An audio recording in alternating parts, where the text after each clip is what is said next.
Good afternoon, everybody. Welcome to Proverbs with Paul in the afternoon. This grey day, really, and a little bit kind of strange. Proverbs chapter 4, verse 26. Watch the path of your feet, and all your ways will be established. So, watch. And the idea of watching is the seeing, watching. Ever seen a dog watch to obey its master?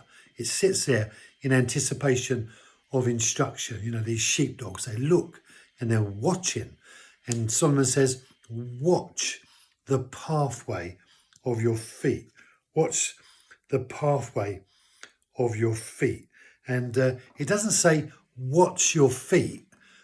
Which is kind of what you think he's saying. He says, watch the pathway of your feet. So watch where your feet are going to tread, and then you will know what's going to come your way. So don't watch your feet, but watch the pathway, and then you will know in advance what's ahead.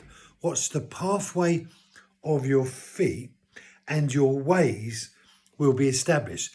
And your ways, meaning the way that you are going. So if you watch the pathway of your feet, you will see what's ahead, you will anticipate it, and you will be able to know exactly where you're going if you stay on that pathway.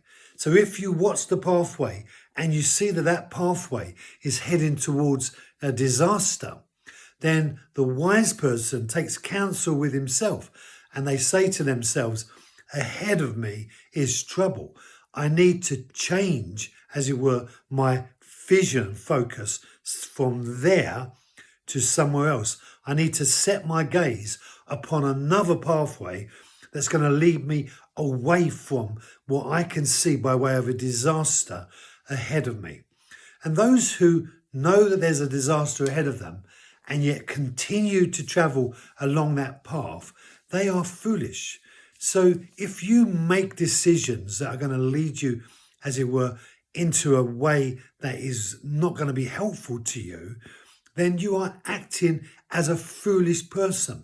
But if you watch the pathway and you see where the pathway ahead will take you, and you think to yourself, no, that's not the right way, I'm going to change my mind. And you know, it's perfectly acceptable to change your mind. It's okay to make a revision on the decision that you've made. So you might decide to do something, and as you're going along that journey, you think, actually, this just isn't the right journey for me. In fact, sometimes the best way to know the will of God is to decide, because lots of people find it difficult to decide. But just decide and act. And then in the acting, as you're on that process, you will think, no, this is not right for me. And you need to change your mind and take a different pathway. Thank you for joining me. Be blessed. Have a great day. And I'll see you tomorrow.